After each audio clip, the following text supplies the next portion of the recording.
Muy buenas tardes, noches, días a todos y todas. El día de hoy vamos a ver cómo se estructura, cómo es la estructura básica de un programa en CSS Compiler. Bueno, es muy importante saber cómo se conforma un programa antes de escribirlo. No podemos empezar a dictar instrucciones así como así. Entonces, un programa en CSS se conforma de algunas partes principales: directivas, variables globales, la función principal y las otras funciones, funciones auxiliares, como les quieran llamar. Bueno, en las directivas vamos a declarar las instrucciones, unas instrucciones muy importantes para el microcontrolador y para el programa. En la primera vamos a incluir la librería del microcontrolador que vamos a utilizar. En este caso vamos a trabajar casi siempre con el microcontrolador 16F887 de Microchip. Bueno, después vamos a declarar en la línea número 3 los fusibles. Los fusibles son como si fueran instrucciones que le vamos a dar al programa para saber cómo va a funcionar el microcontrolador. Son como si fueran configuraciones esenciales. En ellas podemos indicar, por ejemplo, con XT el tipo de cristal que vamos a ocupar, o el tipo de oscilador, más bien, no de cristal. Bueno, vamos acá. Aquí este código se los voy a compartir. Este, Nos vamos primero a la pestaña View, luego a Config Bits y nos abre todos los fusibles.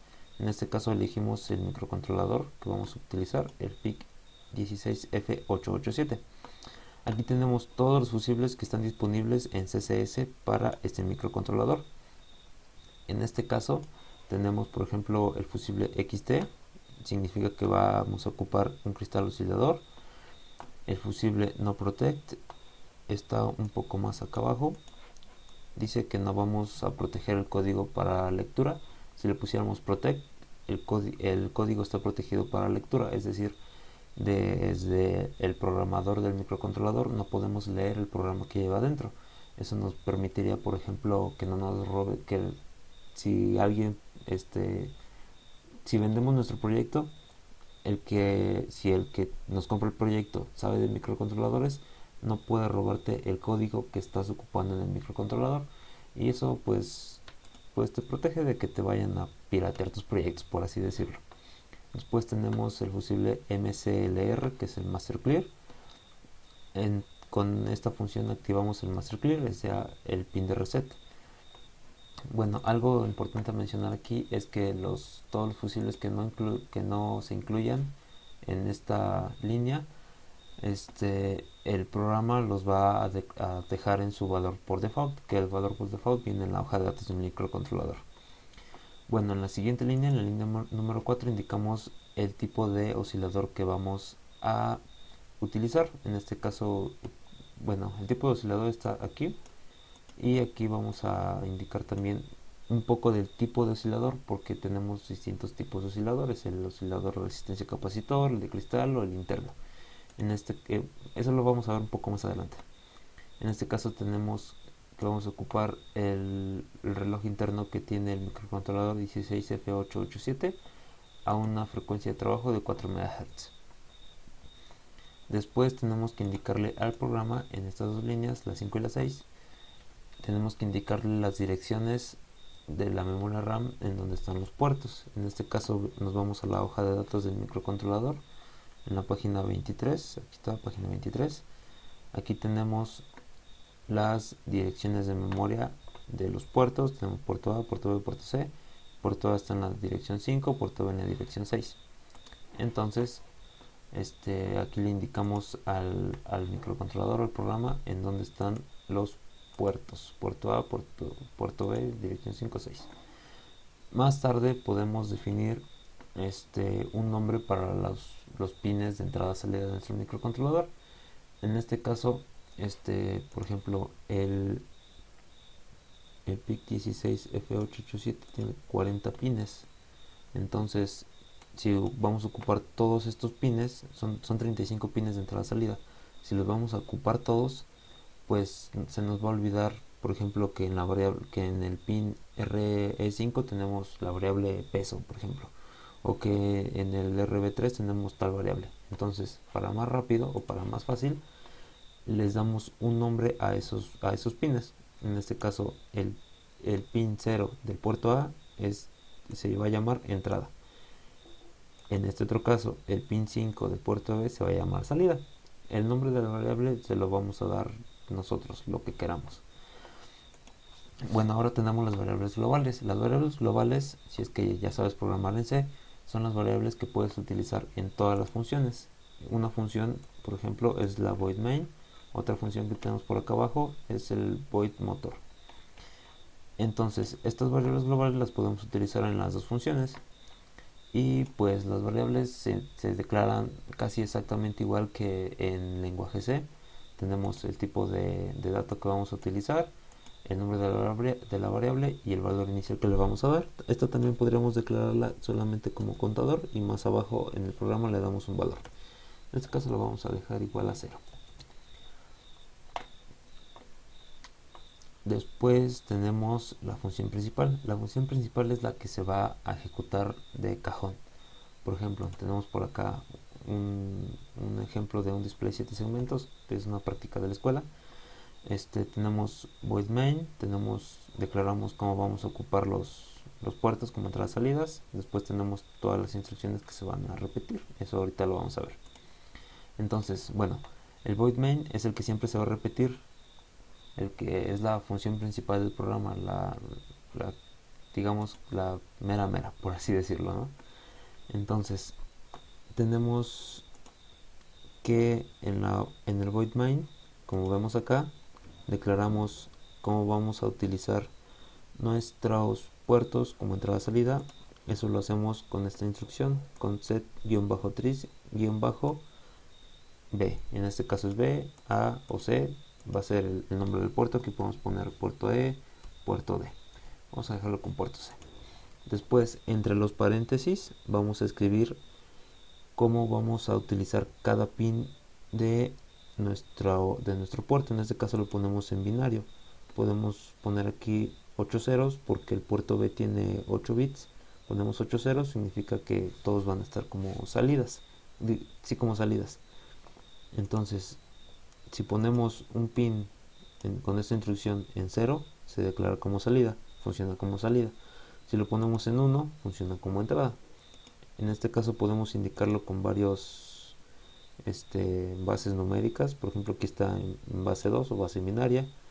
Aquí va a estar en base 16 o base hexadecimal. Y aquí también está en binario, pero también podemos ponerlo en base 10, que es base decimal. Entonces, por ejemplo, aquí con la línea 17 estamos poniendo todo el puerto B como salida.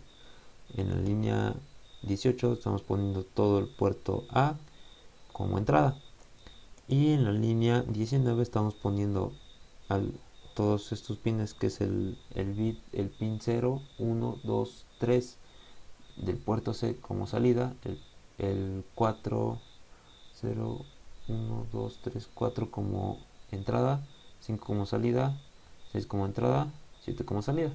Entonces aquí podemos jugar un poco y no ocupar todo el puerto como salida, todo el puerto como entrada, sino ocupar un pin como salida, otro pin como entrada y así. Después tenemos cómo activar o desactivar un pin específico del puerto. Tenemos dos formas, en este caso yo presento dos formas.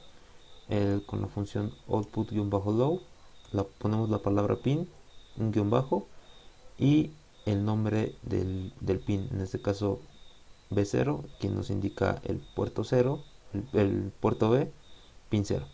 Después tenemos una pausa. Las pausas las declaramos como delay-ms para hacer pausas en milisegundos y entre paréntesis el número de tiempo que vamos a esperar en milisegundos. Otra forma es hacerlo con microsegundos. Por ejemplo, si en lugar de poner -ms ponemos -us, estamos haciendo una pausa de 500 microsegundos, es decir, medio segundo. Aunque normalmente ocupamos más de milisegundos. Para poner una salida en bajo se ocupa output-low. Para poner una salida en alto ponemos output-high, también la palabra pin, bajo y el número del pin. Otra forma es con bit set y con bit clear. En este caso ocupamos bit-set, puerto B, 5, o bit-clear puerto B, 7. Aquí también podemos poner nombres de variables como poner entrada o salida, o sea, bit set salida, bit clear salida o el nombre de variable que hayamos puesto.